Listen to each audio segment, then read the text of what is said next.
Halo, assalamualaikum warahmatullahi wabarakatuh. Hari ini kita akan mengadakan pembelajaran ya, mata kuliah psikologi konsumen. Saya Wina Dianasari, selaku dari dosen ya psikologi konsumen pada hari ini. Nah, jadi kemarin kita sudah tahu nih apa sih sebenarnya psikologi konsumen itu. Nah, kita masuk ke kemarin sudah saya jelaskan sedikit mengenai apa sih sebenarnya segmentasi pasar, pengertian-pengertiannya, faktor-faktor pengaruhnya dan lain sebagainya. Nah, sekarang kita akan masuk kepada proses pengambilan keputusan dari konsumen, ya. Nah, berikut ini sorry.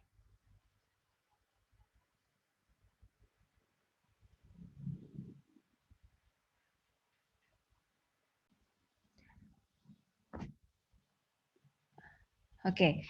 Nah, mungkin semuanya bisa lihat ya, di sini, ada yang namanya EKB model. Nah, apa sih sebenarnya EKB model ini gitu ya? Sebentar, mohon maaf nih sepertinya ada yang oke. Apa sih sebenarnya yang dimaksud dengan EKB model? Nah, EKB model sendiri ini dikembangkan oleh Angel Collard dan Blackwell ya. Sebenarnya ini adalah sebuah model, yang merupakan, decision process ya, model dari consumer decision process gitu. Ya, jadi kenapa disebut EKB karena si yang mengembangkan adalah Angel Collard dan Blackwell, jadi EKB model. Jadi nanti kalau ditanya, apa sih EKB model ya ini, merupakan proses dari, pengambilan keputusan pada konsumen gitu ya. Jadi bagaimana konsumen melihat atau memproses informasi terhadap pasar berdasarkan faktor-faktor. Kita udah bicara masalah faktor-faktor, kemarin ada faktor-faktor internal, ada faktor-faktor eksternal, faktor internal misalnya seperti kepribadian seseorang tersebut, motivasinya, sikapnya, pembelajaran, dan lain sebagainya. Kemudian ada faktor eksternal seperti kebudayaan, gitu ya, lingkungan sekitar, dan lain-lain. Nah, hal-hal tersebut menjadi sebuah apa ya, membentuk sebuah model, yaitu bagaimana seseorang atau konsumen memutuskan, "Oke, saya akhirnya mau membeli ini," gitu ya. Nah, memutuskan sebuah, perilaku membeli, gitu. Nah, kita akan membahas dulu yang pertama ada namanya problem recognition, kemudian ada information processing, alternate evaluation, kemudian buying, dan post purchasing.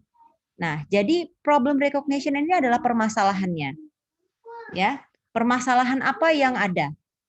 Kemudian ada yang namanya, setelah udah tahu nih ketahuan permasalahannya apa, kemudian ada information processing. Nah, di sini di information processing, merupakan sebuah proses yang kita sudah tahu masalahnya apa, kita cari tahu gitu ya, informasi mengenai, permasalahan tersebut gitu ya. Kita cari nih alternatif-alternatifnya, kemudian alternate evaluasi, ya kan, alternatif evaluasinya apa, pilihan-pilihannya apa. Kemudian setelah tahu pilihan-pilihannya, maka barulah kita melakukan pembelian gitu ya, atau bahkan tidak melakukan pembelian. Terus ada post purchasing consumption. Nah, ini merupakan, sebuah model atau sebuah proses gitu ya, yang terjadi setelah adanya pembelian. Perilaku membeli tadi baru setelah itu ada yang namanya, kayak semacam feedback-nya lah, pasca pembelian terus feedback-nya apa. Kita contohkan satu, misalnya, saya kalau malam tuh suka kedinginan gitu ya, nggak tahu kenapa saya suka kedinginan, padahal saya sudah punya selimut. Oke, itu satu, itu adalah problem recognition, itu masalahnya. Terus kemudian, setelah dicari tahu masalahnya ternyata adalah selimut saya ini kurang tebel. Oke, akhirnya saya mencari informasi di mana sih jual selimut tebal, harganya berapa, kemudian, kualitasnya apa, worth it nggak kalau saya beli. Nah, ini merupakan information processing, ya. Jadi setelah mencari informasi mengenai si selimut tadi, akhirnya muncullah beberapa pilihan, ya kan. Misalnya ada, wah ternyata pakai bed cover enak nih dibandingkan pakai selimut yang tipis-tipis gitu ya. Bed cover merek A, merek B, merek C, merek D misalnya gitu. Nah, alternatif-alternatif tersebut tentunya bergandengan sama harga gitu ya. Jadi nanti, wah alternatifnya itu bed cover A kayaknya bagus nih, tapi harganya mahal banget. Bed cover B itu bagus juga, tapi harganya nggak terlalu mahal se bed cover A gitu. Nah, jadi itu adalah alternatif. Setelah dievaluasi, kemudian maka konsumen tersebut memilih atau memutuskan dia mau memilih yang mana atau bahkan tidak melakukan pembelian sama sekali. Nah, setelah melakukan pembelian si bed cover misalnya akhirnya saya pilih bed cover C karena harganya murah, kualitasnya juga masih oke lah gitu. Akhirnya saya beli bed cover C dikarenakan tadi harga yang murah misalnya. Terus kemudian setelah digunakan ternyata saya masih kedinginan misalnya gitu ya. Misalnya kok malam-malam ternyata masih kedinginan gitu kan.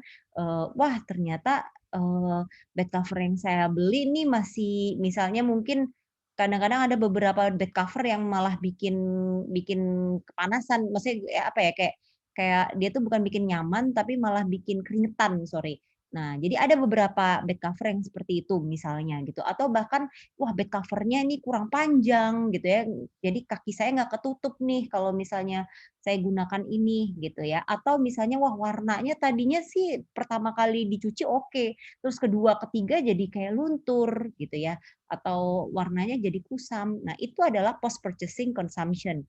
Pasca pembelian feedback-nya apa? Apakah setelah, pasca pembelian ini si konsumen ini akan melakukan repurchase, balik lagi ke problem recognition tadi, ya kan? Oh, kayaknya misalnya contohnya post purchasing consumption-nya bagus feedback-nya. Wih, bagus banget ya, udah harganya murah, oke lagi gitu. Akhirnya beberapa saat kemudian ada yang ngeluh juga nih, "Oh, kayaknya aku butuh butuh ini deh, butuh selimut deh. Ah, udah beli yang bed cover C aja bagus, aku udah beli," gitu kan. "Oh ya nanti aku bareng ikut deh, aku mau beli beli juga," gitu kan. "Kayaknya aku butuh 2 deh, soalnya yang satu kalau dicuci aku bisa pakai satu lagi." Nah, seperti itu.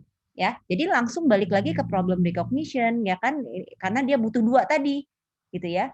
Karena dia butuh 2, kalau yang satu dicuci akhirnya dia nggak punya selimut yang satu lagi, akhirnya masuk ke problem recognition. Dia cari lagi, oh udah deh karena dia tadi feedback-nya bagus, ya kan, feedback-nya si bed cover C bagus, ya udah akhirnya informasi yang diproses juga, ya udah aku balik aja ke C, alternatifnya juga C aja udah gitu, buying terus ya udah post purchasing lagi, gitu.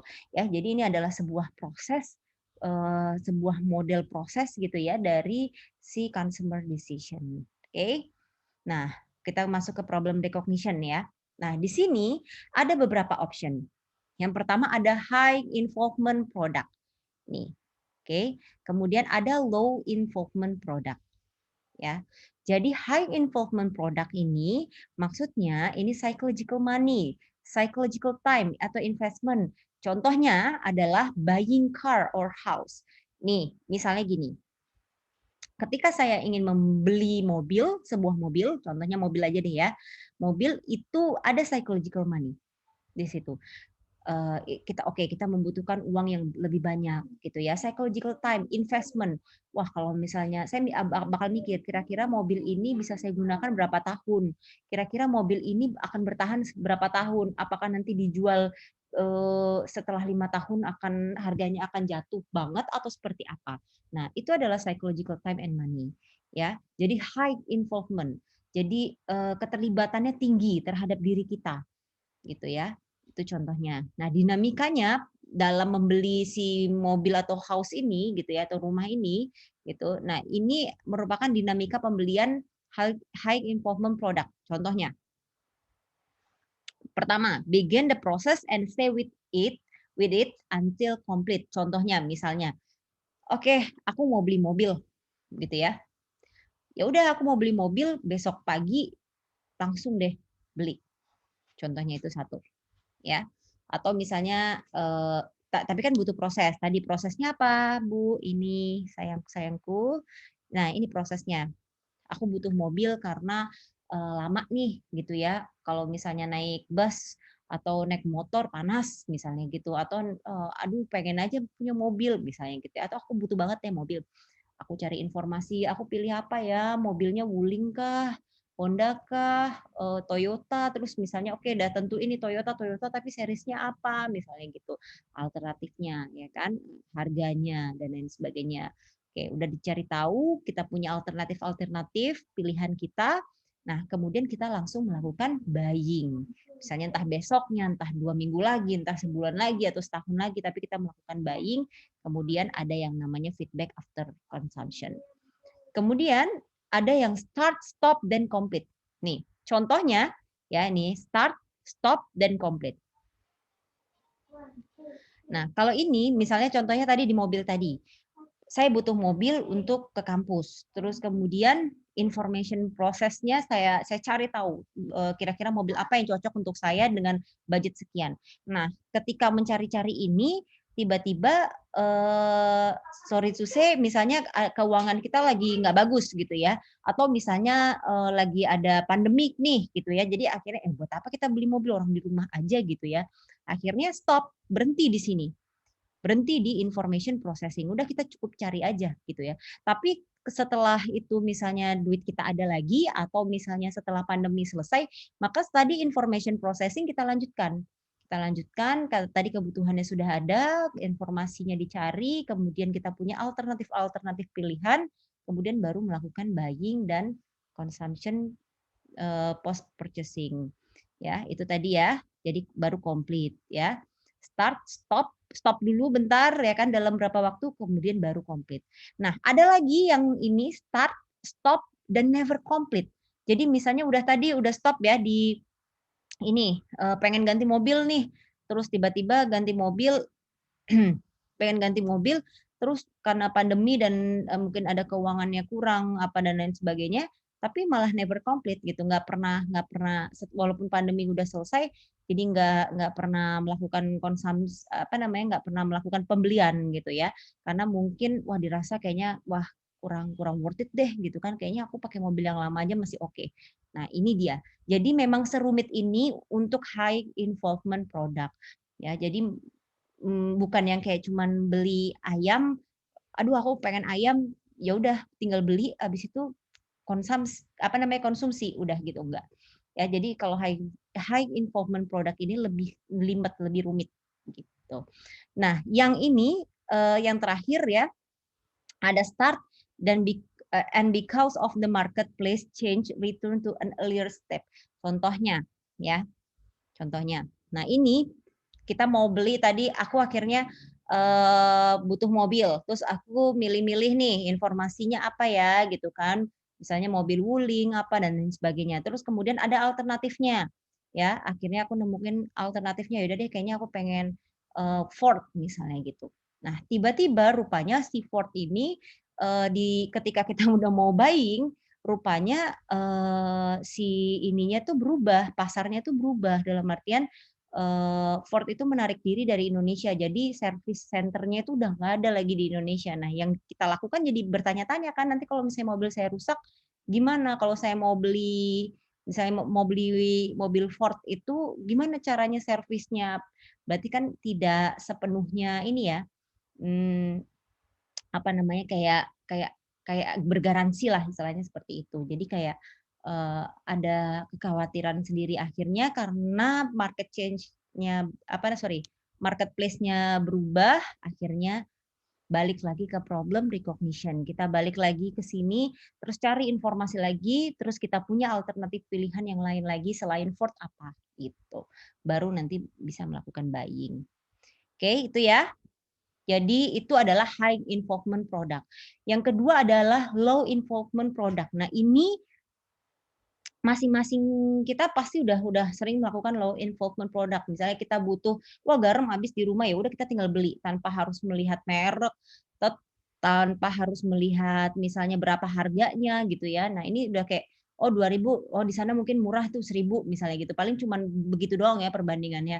Tapi nggak yang sampai kita harus cari garam beriodium yang paling oke ya. Misalnya kayak gitu tuh nggak akan sampai segitu gitu ya. Kalau kita memang nyaman dengan garam itu ya udah kita pakai aja gitu. Atau misalnya kita beli oil, minyak goreng gitu ya. Kadang-kadang di Indomaret tuh kayak suka atau di warung gitu mana yang paling murah gitu ya. Nah, atau mana yang paling enak kalau buat goreng atau paling awet dan lain sebagainya. Nah, ini adalah merupakan contoh dari low involvement product. Nah, apakah low involvement product itu menggunakan EKB model juga? Yes. Jadi walaupun lebih simple, tapi tetap ada problem recognition. Saya mau goreng kentang misalnya gitu, tapi minyaknya habis. Problemnya, itu permasalahannya. Kemudian information processing-nya itu lebih simple. Jadi, oh, biasanya sih saya dulu pakainya sih Bimoli misalnya contohnya ya, Bimoli gitu atau, Sanko atau apapun. Akhirnya saya ke Indomaret gitu kan atau misalnya saya, tanya nih, "Eh, di mana ya apa namanya, beli minyak goreng yang lebih murah?" Misalnya gitu ya. Yang misalnya mau beli banyak, "Oh itu di Lotte Mart," misalnya gitu. Oke, di Lotte Mart akhirnya saya datang ke Lotte Mart karena adanya information processing ini. Kemudian di Lotte Mart ketika saya datang baru di sini ada namanya alternate evaluation. Di situ dilihat di Lotte Mart itu ada bermacam-macam minyak goreng ya kan dengan bermacam-macam ukuran, dengan bermacam-macam harga. Nah, akhirnya kita pilih salah satu, kemudian kita ke kasir, kita putuskan untuk melakukan pembelian dan akhirnya bawa pulang ke rumah itu yang namanya kita goreng gitu ya, kita buat masak itu yang namanya post purchasing consumption. Jadi meskipun meskipun, ada ini ya, ada, meskipun low involvement product itu tetap ada yang namanya EKB model, prosesnya tetap ada. Oke. Nah, ini kapan masalahnya muncul? Masalah muncul ini ketika adanya, eksternal dan internal influences. Ya, jadi kita udah pernah bahas juga masalah eksternal sama internal ini. Jadi kalau yang external influences ini karena adanya product influence atau benefit dari si produk tersebut, ya. Nah, tapi sebelum saya lanjutkan, saya ingin memberikan sebuah untuk review ya, teman-teman review semuanya. Jadi apa sih sebenarnya involvement product tadi dan low involvement product tadi. Jadi masing-masing silahkan review dan buatkan contoh satu untuk high involvement product di masing-masing ini ya, yang bikin proses stay with it until complete apa, yang ini apa, yang ini apa, yang ini apa, dan kemudian yang kedua ini low involvement product ya, ini apa. Nah, buatkan contohnya, kaitkan dengan EKB modelnya ya. Oke, itu yang untuk review pertama. Oke, kita lanjut lagi ya. Nah, ini tadi kapan masalah muncul? Ini karena adanya external dan internal influences. Oke, yang pertama external influences itu lebih kepada product influence ya, misalnya benefitnya gitu. Ini juga udah dibahas ya minggu lalu. Kemudian ada situational influence. Nah, ini produk akuisisi membuat konsumer itu lebih kepada apa namanya sadar gitu ya bahwa dia punya kebutuhan yang baru gitu ya.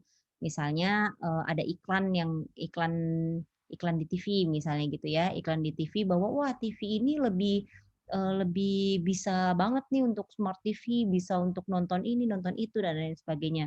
Nah, akhirnya ternyata pas dia lihat TV-nya, oh iya ya kayaknya nih TV saya udah nggak bagus nih, padahal sebenarnya ya bisa aja masih bisa digunakan, cuman karena adanya dorongan dari eksternal untuk membeli sebuah TV yang mungkin lebih smart, itu kan akhirnya dia menyadari bahwa saya punya kebutuhan yang baru. Kemudian change circumstance lead us to perceive gitu ya. Nah, ini seperti HP, laptop juga seperti itu. Nah, dulu mungkin kita nggak butuh-butuh banget HP, tapi seiring berjalannya waktu kita jadi butuh HP karena semua orang menggunakan HP dan HP pun kalau bisa yang nggak ada WhatsApp-nya gitu ya. Nah, kalau HP-HP yang nggak bisa WhatsApp juga akan tertinggal dalam artian kebutuhan kita untuk menggunakan WhatsApp itu tinggi. Jadi kalau misalnya tidak ada WhatsApp-nya, otomatis itu menjadi sebuah problem baru buat kita gitu ya. Jadi tergantung itunya. Jadi tergantung situational influence-nya. Kalau tadi produk benefit-nya itu produk influence-nya itu tergantung benefit. Kalau ini tergantung situasinya. Oke. Nah, yang ketiga consumer influence. Nah, ini based on existing goods and services. Nah, misalnya apakah dia mendapatkan produk itu, misalnya saya beli martabak, wah rasanya enak. Nah itu, ya berdasarkan barangnya gitu ya, barangnya mau enak nih, rasanya enak, porsinya gede dan kemasannya oke dan lain sebagainya. Atau dari services-nya itu misalnya kayak, wah pelayannya ramah gitu, ya. Nah, akhirnya 2 ini ya, eksternal dan internal ini, nah ini, menuju kepada actual versus desired state. Nah contohnya, tadi pembelian mobil berdasarkan jarak tempuh, ya kan. Nah masalah baru muncul nih, ya kan, sebenarnya aktualisasinya dengan keinginan kita sebenarnya itu apa? Tuh, contohnya ya tadi ya, pembelian mobil berdasarkan jarak tempuh. Kita misalnya mau, tinggal di Rumbai, terus kemudian kita kuliah di, Panam atau di UIR lah ya. Di UIR terus kemudian itu jauh, tadinya kita naik motor, tapi karena kita kita ini, apa namanya, karena kita, pengen beli maksudnya karena kita butuh gitu ya, akhirnya kita beli mobil yang baru misalnya gitu. Atau, mmm contohnya gini deh, misalnya, mmm, itu kan memang nyata, kenyataannya seperti itu gitu ya, kenyataannya itu yang benernya. Nah, tapi kenyataan yang lain lagi seperti ini, misalnya kita tuh ngekos gitu ya, tapi karena kita, kayak butuh apa ya, kayak butuh bawa barang banyak dan lain sebagainya gitu ya, tapi sebenarnya jarak tempuhnya itu pendek gitu ya, misalnya kita tinggal di Marpoyan juga, terus kemudian, kita kuliah di UIR. Nah ini, menjadi actual versus desired state, gitu ya. Kemudian yang kedua, opportunity cost recognition, ya. Ini juga pembelian jenis kamera sesuai dengan tingkat kebutuhan. Nah, misalnya tadi, saya beli kamera, karena memang, tadinya sih kamera biasa aja, kamera pocket, tapi karena, tiba-tiba saya ditawarin nih, gitu kan, karena hasil foto saya bagus, saya ditawarin untuk, job fotografi dan lain sebagainya. Akhirnya saya membeli kamera yang baru, karena tadi opportunity cost recognition, ya. Nah, ini ada yang namanya information searching or processing, ya. Jadi tadi sudah ada problem recognition-nya, ya. Nah, ini kita next lagi ke tahap selanjutnya yaitu information searching and or processing.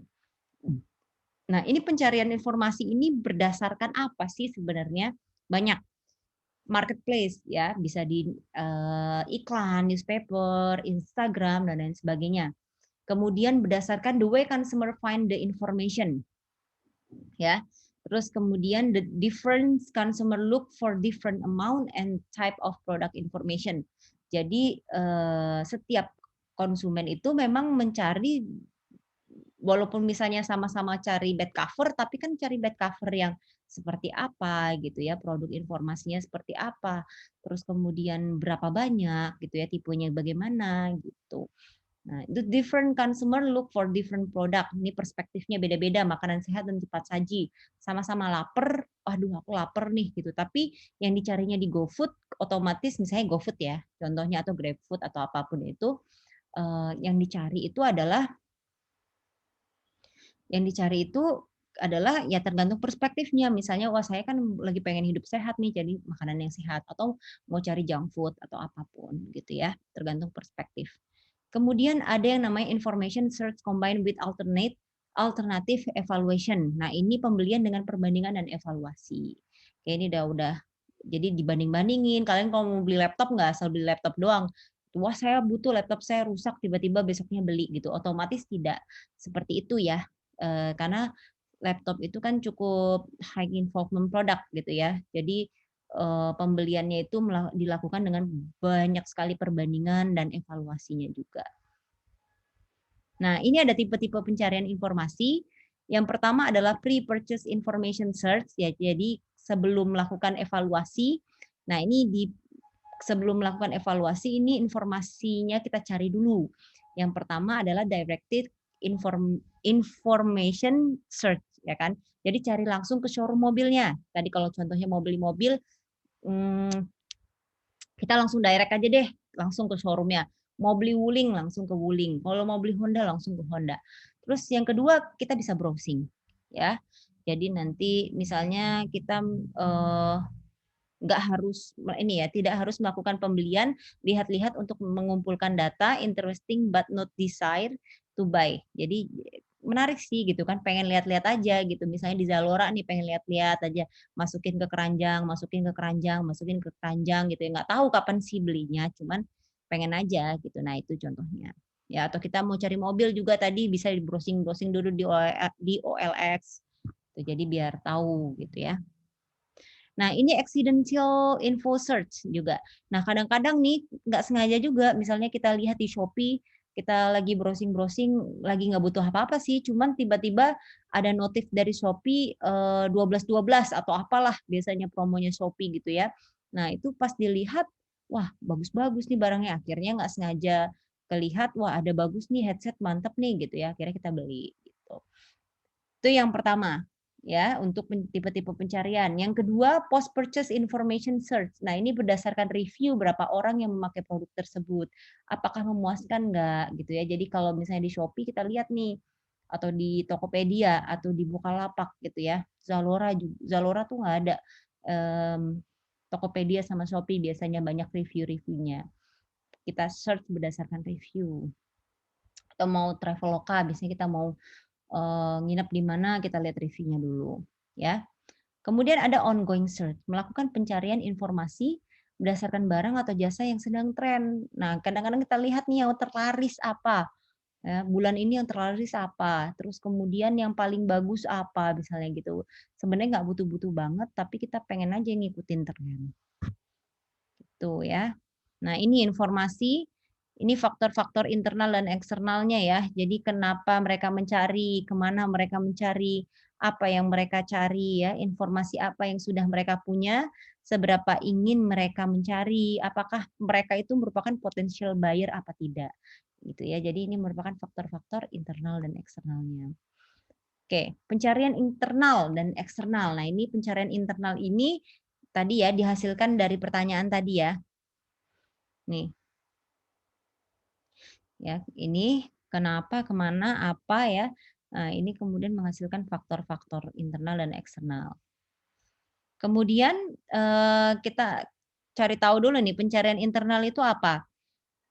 Yaitu didasarkan pada pengalaman dan pengetahuan di masa lalu yang kemudian mempengaruhi perilaku pembelian sekarang dengan berdasarkan informasi dari memori. Nah, ini contohnya yang tadi kayak si siapa beli bed cover tadi, bagus nih, oke. Akhirnya kita cari lagi, kayaknya dulu tuh pernah deh aku beli bed cover di sini, akhirnya kita searching lagi bed cover yang sama. Eksternal, kurangnya pengetahuan atau informasi yang didapat, sehingga konsumen harus melakukan pencarian lebih terhadap barang. Nggak pernah sih nyari bed cover, makanya akhirnya karena nggak pernah beli bed cover, dikasih kado mulu, misalnya gitu ya, atau ya memang memang nggak pernah aja nyari gitu. Akhirnya karena baru nih, akhirnya kita mencarikan pencarian eksternal, melakukan pencarian eksternal. Jor-joran kita ngelakuin pencarian gitu, kemana nih, kemana, tanya temen, tanya sini, tanya situ. Gitu. Nah, ini ada yang namanya expert buyer, ya pemakaian berulang. Kayak tadi si bed cover tadi contohnya kita lakukan berulang. Ada yang novice, bacanya apa? Novice, novice atau apa ini? Ya, tidak pernah membeli produk sehingga memiliki pengetahuan yang kurang. Oke. Oke, ini external information search ya, situational influence ya, situational influences. Jadi ability to search contohnya anak kecil ya. Jadi misalnya gini, ini yang external information search ini merupakan gini loh. Apa namanya tuh, kemampuan untuk melakukan searching gitu ya. Nah, jadi kalau misalnya anak kecil ya nggak bisa searching informasi yang lebih lanjut lagi gitu ya. Motivation to search, motivasinya juga diukur gitu ya. Jadi seberapa besar sih motivasi orang tersebut untuk melakukan searching tadi gitu. Cost of search juga, misalnya kalau yang gratis-gratis sih kita bisa gitu ya, tapi kalau harus yang searching-searching berbayar kan males juga ya, gitu.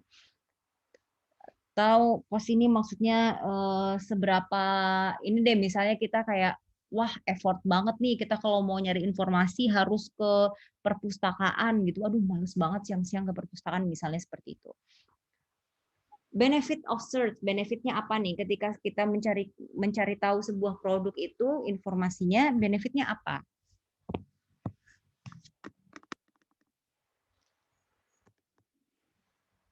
Oke, ya itu dia tadi ya. Terus ada yang namanya perceived value. Nah, ini utility. Seberapa butuh sih orang itu terhadap informasi yang pengen dia ini gitu ya. Nah, itu harus tahu juga nih. Ini istilah-istilahnya saja nih. Easy of acquiring and using information. Seberapa mudah seseorang mendapatkan informasi tersebut ya. Cost, benefit versus price ya, financial time, decision delay, physical, psychological, information overload ya. Jadi ini merupakan cost itu tadi ya, cost tadi yang ini. Nah, cost of search ya. Jadi ini lebih kayak ke finansialnya gitu, terus waktu yang dibutuhkan, decision delay-nya, physical-nya, psychological-nya, information overload-nya kira-kira worth it nggak kalau kita misalnya ke showroom-nya gitu ya. Udah capek-capek ke sana tapi nggak dapet apa-apa nanti takutnya seperti itu. Oke, yang pertama tadi ada yang namanya situational influences. Nah, yang kedua itu product influences. Nah, product influences ini misalnya specialty goods and services ya kan. Ini dari produknya sendiri. Kalau situasinya itu situational itu ya dari situasi yang keluarnya yang luarnya itu ya. Jadi lebih kepada motivasi, cost-nya, benefit-nya, ability to search-nya gitu kan, kemampuan untuk melakukan pencariannya dan lain sebagainya. Itu situasinya. Sedangkan produk influence-nya ini contohnya misalnya, si barangnya sendiri itu bagus gitu ya, servisnya juga bagus gitu, terus, misalnya harganya bagus gitu ya, harga dari produknya itu bagus, terus kemudian, misalnya tuh ini merupakan produk-produk yang memang banyak dicari oleh orang-orang gitu ya. Terus experience produknya juga evaluasi dari feedback-feedback dari orang-orang juga bagus. Nah, ini merupakan produknya, produk influences-nya. Contohnya misalnya, si ini deh, si siapa tadi ya, kita mau beli mobil gitu ya, kita mau beli mobil, nah itu kita lihat dulu produknya sendiri ini bagus apa enggak, gitu ya. Kita berdasarkan 2 tadi, situasinya dulu kita cari tahu, kemudian produknya sendiri itu seperti apa, ya. Nah, untuk yang kedua, kalian coba cari tahu, deskripsikan ya. Jadi nanti kalian, silahkan bikin ini yang kedua, silahkan bikin sebuah contoh ya yang memang mendeskripsikan contoh satu aja, kayak kayak misalnya kayak kalian itu problem recognition-nya apa, ya. Tapi detail, oke, tapi detail. Contoh dari sini. Sorry ya ini agak ngos-ngosan soalnya agak kurang bagus ininya. Nah ini ya. Jadi, mulai dari problem recognition. Nah ini, ya. Tadi kan saya udah minta contohkan satu ini ya, yang ini. Nah, contohkan satu lagi, jadi ini yang kedua. Contohkan kalian ini sebenarnya problem recognition-nya apa dulu nih, baru masukkan ke sini, ya. Terus masukkan juga ke information searching-nya, ya, berdasarkan marketplace-nya, kalian cari di mana dan lain sebagainya ini, poin-poinnya. Terus kalian cari ini berdasarkan ininya, tipe-tipe pencariannya. Ya, terus berdasarkan faktor-faktornya ya, internal, eksternal ini, pencarian internal itu seperti apa, pencarian eksternal itu bagaimana gitu ya. Nah, ini pencarian eksternal itu seperti apa. Oke, kalian bikin terus nanti juga sampai ke evaluasi buying dan post consumption. Yaitu yang nomor 2. Jadi kalian silahkan bikin, dikumpulkan minggu depan. Jadi sampai minggu depan saya kasih waktu sampai minggu depan dikumpulkan ya.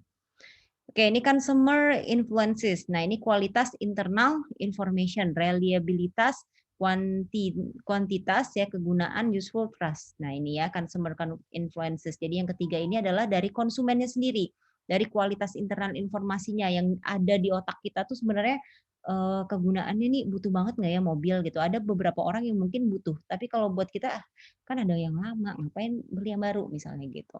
Kemudian kebutuhan untuk mendapatkan informasi, ini juga dari konsumernya. Kemudian kepercayaan diri dalam melakukan keputusan, misalnya nggak pede aja mau beli barang mahal gitu, takut nanti suatu saat kita butuh nih duit, misalnya gitu. Ah, ini ada yang namanya locus of control theory, ya. Jadi nanti, kalian masukkan locus of control theory ini ada eksternal dan internalnya. Nah, locus of control ini sebenarnya apa sih? Nah, kalian coba cari tahu ya, cari tahu sendiri ini locus of control theory ini seperti apa. Jadi ada, eee, faktor dari eksternalnya ini depend on other people. Kalau internalnya depend on themselves. Dalam artian itu seberapa besar sih kita memutuskan sesuatu itu secara eksternal dan internal. Nanti kalian cari tahu sendiri locus of control ini apa. Oke. Nah, yang keempat ada purchase decision influences. Jadi berdasarkan pengaruh dari purchase decision-nya gitu ya. Karakteristiknya misalnya extent to which the number of possible solution is limited. Info karakteristik barang yang akan dibeli, misalnya need for trial, difficulty of trial ya. Misalnya kayak beli mobil, oh bisa bisa apa? Bisa coba dulu nih gitu ya. Tuh, bisa coba dulu akhirnya wah rupanya ininya enak nih, suspensinya mantep nih, gini-gini dan lain sebagainya. Kemudian ini kita akan membahas quality of internal information. Jadi kualitas dari informasi internal ya dan need for external search. Nah, ini look for experiences from memory or knowledge. Jadi kita lihat lagi dari pengalaman-pengalaman kita yang dulu-dulu berdasarkan dari ingatan kita gitu ya, dari pengetahuan kita. Yang pertama nih faktor puas dengan pengalaman masa lalu, maka statusnya high atau tinggi. Need for external search-nya itu non to low. Jadi non to zero ya, nol sampai ya kecil gitu ya. Jadi need for external search. Ya, tadi external search itu kita carinya tuh mati-matian gitu ya. Cari tanya sini, tanya situ gitu. Tuh. Oke, misalnya kayak tadi kita mau beli bed cover, udah pernah sih dulu beli bed cover gitu kan, kita puas dengan masa lalu, maka statusnya high, ya kan, bintangnya 5. Terus kemudian external search-nya ya kita nggak perlu external search banget, internal aja udah cukup gitu. Waktu sejak keputusan terakhir, ya, faktornya waktu sejak keputusan terakhir ini misalnya statusnya panjang gitu ya, misalnya udah lama nih, maka external search-nya high. Ya kita dulu pernah beli bed cover sih, tapi dulu banget gitu ya. Nah, ini maka karena lama, jadi external search-nya tinggi. Perubahan di alternatif. Nah, ini jadi statusnya semakin banyak perubahan, semakin banyak alternatif. Maka ketika semakin banyak alternatif, balik lagi ke zero, biasanya gitu. Jadi external source-nya semakin tinggi, semakin semakin banyak yang harus kita cari gitu ya. Nah, kemudian faktor ada permasalahan baru ya. Nah, ini juga butuh external search ya. Permasalahan-permasalahan baru datanglah, misalnya kayak tadi ya, Ford akhirnya rupanya hengkang dari Indonesia, akhirnya kita butuh external search untuk yang lain. Ya, kualitas informasi juga ya, ini kalau misalnya kita punya kualitas informasi yang bagus, maka kita nggak perlu banyak-banyak external search gitu. Terus kuantitas informasi juga seperti itu ya, kalau misalnya memuaskan, ya udah kita nggak perlu searching lagi. Oke, ya paling itu ya. Nah, jadi itu tadi mengenai information search. Jadi kita sudah masuk ke problem recognition, information search. Nah, teman-teman sekalian, silahkan buat alternatif evaluasinya juga, buying-nya juga. Jadi ada 2 tadi ya pertanyaan saya untuk reviewnya. Ini silahkan kalian bikin. Ini bikinnya perorangan, jadi saya nilainya perorangan, tugasnya individu, nanti dikumpulkan minggu depan, paling lama, bukan dikumpulkan minggu depan, paling lama minggu depan. Ya, yang tadi yang pertama, terus yang kedua ini kalian bikin satu permasalahan. Kalian bikin satu problem recognition kalian. Terus kalian lampirkan di sini. Terus kemudian information processing-nya dimasukkan ke teori-teori tadi. Nah, ini adalah 2 hal yang paling krusial. Kalau udah di sini tuh udah aman. Ya, nah di sini juga lebih krusial lagi sebenarnya. Nah, 2 ini yang paling aman sebenarnya ya. Jadi kita udah punya alternatif, ya sudah tinggal pilih gitu ya. Nah, ini kalian jangan bilang, oh alternatifnya ini. Nah, nanti coba kalian cari teorinya. ya, cari teori alternate evaluation-nya apa. Terus kemudian bagaimana seseorang akhirnya bisa memutuskan melakukan pembelian, ya. Di sini bagaimana cara orang memutuskan melakukan pembelian. Oke, misalnya tadi contohnya bed cover tadi. Nah, gimana akhirnya kok dia bisa memutuskan A untuk membeli, gitu. Apa teorinya? Kemudian teori untuk post purchasing consumption-nya apa. Oke, paling itu saja, untuk hari ini ya. Terima kasih semuanya. Mohon maaf sekali lagi kita nggak bisa ngadain Zoom meeting secara langsung, makanya saya bikin videonya. Nah, mudah-mudahan bisa ini ya, mmm, paham semuanya. Nanti diulang-ulang lagi kalau ada yang ingin ditanyakan, silakan ditanyakan. Jangan lupa 2 tugas tadi, dan untuk minggu depan juga, jadi nanti yang tugas tadi silakan masukkan di review individu, ya. Jadi nanti untuk minggu depan, siap-siap untuk kelompok, udah saya bagi kelompoknya di e-learning. Oke, sekian dari saya. Assalamualaikum warahmatullahi wabarakatuh.